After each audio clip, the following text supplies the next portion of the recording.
Hi everyone, అందరూ ఎలా ఉన్నారు? బాగున్నారా? ఇది నేను తీసుకున్న ఆర్డర్స్ అనమాట. నిన్నైతే చికెన్ పికిల్ ఆర్డర్స్ వచ్చింది 5 కేజీ, మటన్ పికిల్ 2 కేజీస్ వచ్చిందనమాట. తిరుపతి నుంచి.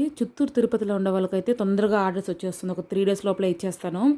ఉప్పు కారం మీరు ఎలా చెప్తే అలా వేయిస్తాను, మీకు తగినట్టు బట్టి. ఇంకా PRAN pickle, mutton pickle, chicken pickle, chocolates వంట కూడా యాడ్ చేస్తాను. మీకు ఏదైనా కావాలంటే వాట్సాప్ మెసేజ్ చేయండి, నేను డెలివరీ చేయిస్తాను. హోమ్ డెలివరీ 3 డేస్లో వచ్చేస్తుంది. ఇండియాలో ఎక్కడైనా ఆర్డర్స్ తీసుకుంటాము. అలాగే అయితే గార్లిక్ పికిల్ అనమాట. ఇది మా ఊరి దగ్గర అడిగినారు కాబట్టి చేయించినాను. గార్లిక్ ఇదైతే చాలా బెస్ట్ అని చెప్తాను నేను. గార్లిక్ పికిల్ ఒకసారి ట్రై చేసి చూడండి. పికిల్స్ అయితే నేనైతే అప్పటికప్పటికే ఫ్రెష్గా ప్రిపేర్ చేసి ఇస్తాను. ప్లస్ ఇంకోటి ఏమంటే ఇది ప్రోటీన్ పౌడరు ఇక్కడ యాడ్ చేస్తాను చూడండి. చాలామందికి పీసీఓడి, థైరాయిడ్ అవంతా ఉంటుంది కదా, వాళ్ళ కోసము. వాళ్ళకి టైం ఉండదు కదా, కాబట్టి ఈ చూడండి ఐటమ్స్ అయితే మీకు ఏ ఐటమ్స్ కావాలో ఏదేదో వద్దో చెప్పినారంటే దాన్నంతా యాడ్ చేసి, ఏది వద్దో యాడ్ చేసి. అన్నీ షుగర్ ఫ్రీ అన్నమాట. ఏదో షుగర్ అనేది యాడ్ చేయను. బెల్లం లైట్గా యాడ్ చేస్తాను, అది కూడా మీరు వద్దంటే యాడ్ చేయను. మీకు కావాలంటే వాట్సాప్లో ఆర్డర్ చేసుకోండి. Okay friends, bye.